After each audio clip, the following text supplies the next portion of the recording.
So one thing I want to mention here is when you look at Luol Deng, what Brian's talking about is the stretch provision. He's got a 2-year deal, but the Lakers get rid of him. They could parse that salary over the course of 5 years, save him some money, give him some more money in the short term. Bobby spent 20 years inside NBA front offices. So let's get back to the real top story of Lance Stevenson now joining LeBron James. Who cares about LeBron to the Lakers? Now, tell me how this works financially with these two guys in the fold. Well, right now you're at $47.6 million in cap space. That includes Luol Deng's $18 million contract.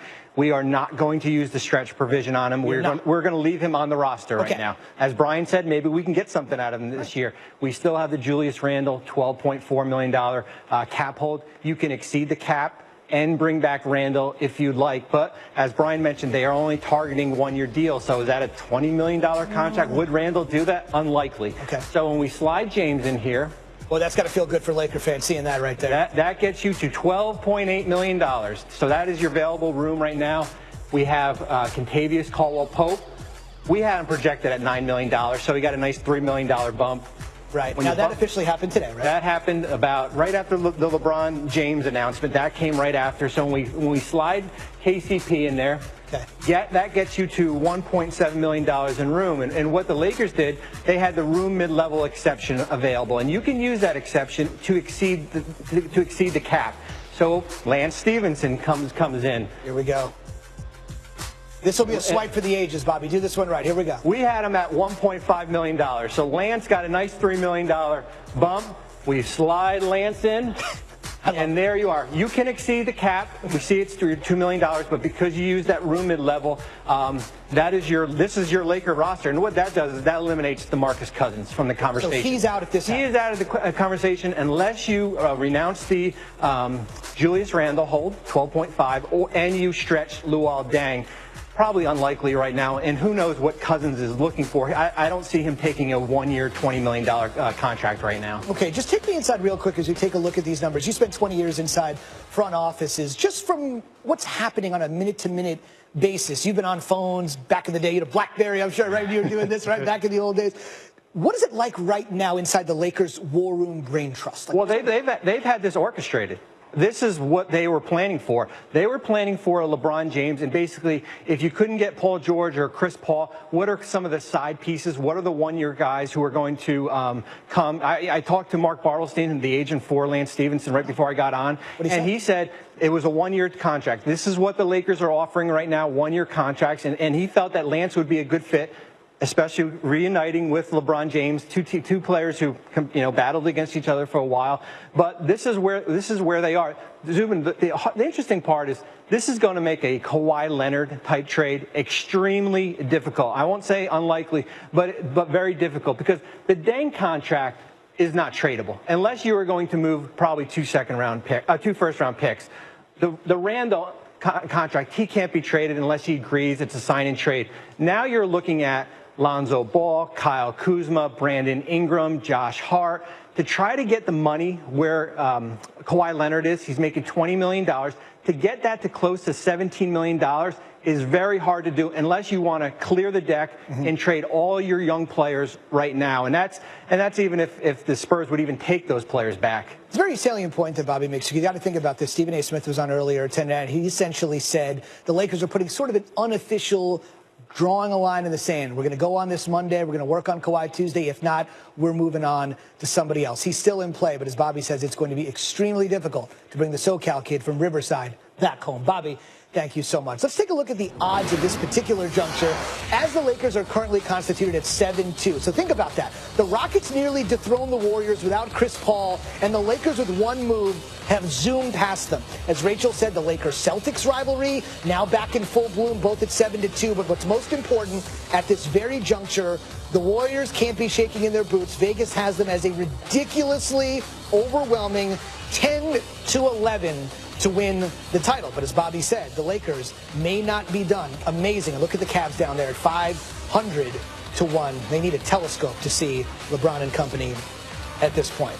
Let's bring back in our Dave McMenamin. Okay, so we're at 500-1. Literally nowhere to go but up. I know you've been on your phone all day in your apartment. So what are the Cavs thinking now that this is done from an emotional standpoint, and now it's just time to put the blinders on and move ahead? What's the plan?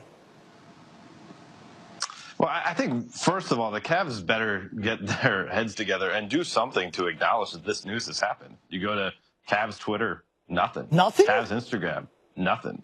No, and this is something now I'm starting to hear from fans on my social media saying, hey, what gives? Are the Cavs not allowed to do this? Is it the moratorium period? No.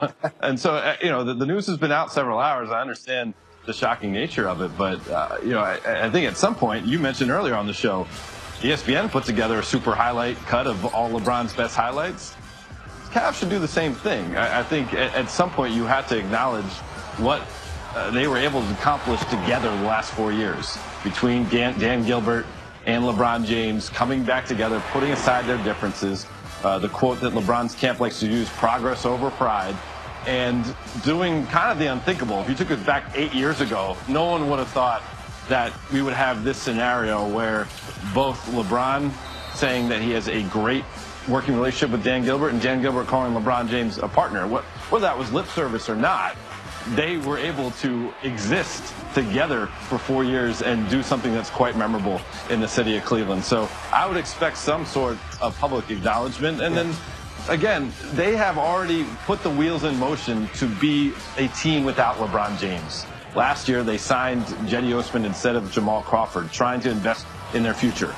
Obviously, when they traded Kyrie Irving, they had to make sure they could get a young asset out of that deal. They got Colin Sexton. They believe the point guard of their future, someone who wants to be in Cleveland, someone who they think is among the best competitors that were there in the draft this year, even though he was number 8. And then they have guys like Rodney Hood, who they expect to be able to re-sign as a free agent. Of course, Larry Nance Jr. and Jordan Clarkson, the guys that really freed up the cap space for LeBron to go to L.A. by the Cavs trading for them mid-season. And a guy like Ante Zizic. I know I've spoken to Tyronn Lue tonight. He expressed a degree of shock about the news, but he is certainly excited about the chance to coach these young guys and be a part of their development, because he remembers when he came into the league just trying to scratch and claw his way as a bench player for the Los Angeles Lakers, and the coaches and the veterans who helped him have an 11-year NBA career. He wants to be one of those coaches for the young guys that he has now in his toe. Listen, I know you communicate with Dan Gilbert, and I've got to ask you this in light of what you just said about the Cavs not putting anything out. He famously or infamously said when LeBron left to go to Miami, don't worry, we'll win a title before he does. I don't think that really worked out well for him. So in this case, with the sort of strain that they've always had and no response, no acknowledgement, what do you think Gilbert's state is right now? I can't say that he would be, I guess, like kind of blindsided by this, because, again, the organization has made their moves ever since last summer, anticipating something like this happening.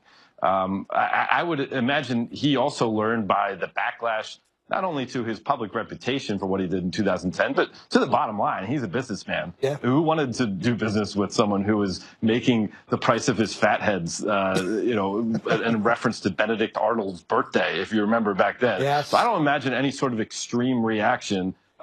Certainly people grow over time, and it was a fruitful pairing while they were together. And now they move on to the next phases of their life. And, Stephen A. Smith has reported in the last week or so, Dan Gilbert has told some people throughout the league that I'd like to get my team back. Wow. Well, it's going to be back, Dan. So, here's a big challenge for you to tackle. Now, be careful what you wish for, having your team back there, Mr. Gilbert. That's our Dave McMenamin, and obviously when we get any reaction from the Cavs, if it comes, we'll have it for you here first on SportsCenter. Time for some closing thoughts with three of our most respected voices, Michael Wilbon, Brian Windhorst, and our Rachel Nichols. Rachel, let's begin with you. It has been a seismic shift, in the words of Woj, a seismic night in the NBA. Your thoughts? Yeah, I mean, it's also a seismic night for LeBron James. He is basically choosing sort of to go into this next phase of his career. There will be a time, Zubin, LeBron James is not the best player in the NBA anymore, right? And he has had this amazing run, these 8 finals in a row. It's possible if he stayed in Cleveland, the choice of when he got down from that perch would be made for him in the East. Instead, he is choosing how he is going to shift into a different phase of his career. It is less likely, right, than likely that he will be in the finals again this coming year, unless the Lakers pull off maybe a trade for Kawhi and another piece somewhere down the road. But he is walking into it himself. He's making the choice. And I think that's important. But also, we all have to adjust to the fact that we are going to see LeBron not just in another uniform with another name across his chest, but kind of taking another place in the NBA pantheon. We'll have to see how he does in this Western Conference, adjusting to the competition, adjusting to the travel, and adjusting to maybe not being the king the same way he's been used to, but making the choice to do it himself. Rachel with a great point. Every final since 2011 has involved LeBron. Will next year be the end? Brian Windhorst is here as well. Brian, your closing thoughts tonight on a day for the ages in the NBA. Well, the first thing I want to do is say something to Cleveland, and I know that most people, Cavs fans, are probably not watching this right now. They probably can't stand it, but the 2016 championship was an incredible moment in the history of the city. It's going to be an incredible moment for the future of the city, and I think that they should take this moment to appreciate how special that was and to let it last, to let it grow. Don't just put it behind you, to embrace it and remember it and treasure it. And what I would say about LeBron, from Cleveland to Miami to Cleveland and now to Los Angeles, it has been an absolutely incredible ride, one of the greatest stories and one of the greatest journeys we've ever seen in the history of the NBA. He has entertained us. He has created controversy. He has done so many things that have kept the league relevant and interesting and grow the league. He's probably worth $1 billion to the league. Wow. He has delivered on so many different things for so long. And the last phase of his career, which is probably what this is going to be, is another opportunity to do that. And so I say to the average NBA fan, embrace this moment, embrace another chapter in LeBron James' career, and prepare yourself for another few years where it's going to be an absolutely incredible, wonderful story that we watch unfold. Well said from a man that knows Ohio himself. Another Midwesterner, as he proudly said, is Michael Wilbon. We're going to get your closing thoughts. And I know somebody once said, head west, young man, and that's where you want to focus. Mike, take us home. Well, yeah, I mean, we talked about the imbalance. It's not just an imbalance now. It is completely out of whack, the talent and the teams you have in the Western Conference versus what you've got in the East. And we've heard Adam Silver speak favorably in recent months about the 1 through 16 seeding possibility. Well, great players don't just change one city or a couple of franchises. They change the landscape in general of entire sports. And this could be the tipping point. The league now has to look very seriously at the 1 through 16 possibility, because why would you reward 8 Eastern Conference teams? There are not 8 Eastern Conference teams that deserve to be rewarded when you've got teams out there that are going to struggle in the West just to make the playoffs. And you've got teams coming up who are going to be in discussion like the Suns, who can't possibly get into the playoffs this year at all, but are still of more interest than the teams in the East. So 1 through 16, the time seems to be now. I wonder if this is the tipping point, but there's so many elements to LeBron's announcement tonight that this is just one of very, very many. It comes on July 1, and it is the #1 story in sports. That is our Michael Wilbon joining us tonight to give his perspective on a story many saw coming and is now official. LeBron is a Laker. So what can we expect right out of the gate? Win increase from the previous season. When you add a guy like LeBron, you saw what happened with the Cavs in his rookie year, plus 18, changed everything, exceeded the hype. Then he went to the Heat. They started out 9-8. It got a little rough with Eric Spoelstra. The next thing you know, they win 2 finals. They're in the finals every single year. He pens in Sports Illustrated he's coming back. They're plus 20 a couple years after he comes back. They win the first franchise championship. Incredible. Take a look at this tweet from Zlatan Ibrahimovic, the member of Los Angeles' preeminent soccer team. And Zlatan has never been one to be humble, but even he has to bow down to the king. Now LA has a god and a king. Zlatan welcomes King James. Interesting. Very, very interesting. I want to quickly mention one thing before we go tonight. Scott Van Pelt's going to be up with much more reaction on this after Sunday Night Baseball between the Red Sox and the Yankees. There was a seminal moment, if you were watching the NBA Finals, I know like millions of you were, with 4:03 to go in game number 4 and the series out of reach. Ty Lue called over and said, let's go. This is the moment. And remember, he had the broken right hand. Why is he dapping up everybody with his left hand? It's because a whiteboard was on the other end of it after game 1, after J.R. Smith's faux pas. And this was the moment. There's his wife, Savannah, his 3 kids. He's evolved. He's become a father. He's evolved as a player. And in his 15th year in the NBA, he continues to be amazing. The iconic pose in Cleveland, the shoulders out. He shouldered and carried the franchise for 11 years in 2 stints. Now he shoulders the burden of Magic, Kareem, Kobe, Worthy, Jerry West, and the Lakers. Thanks for joining us. Much more coverage on Sunday Night Baseball with Scott Van Pelt tonight on ESPN.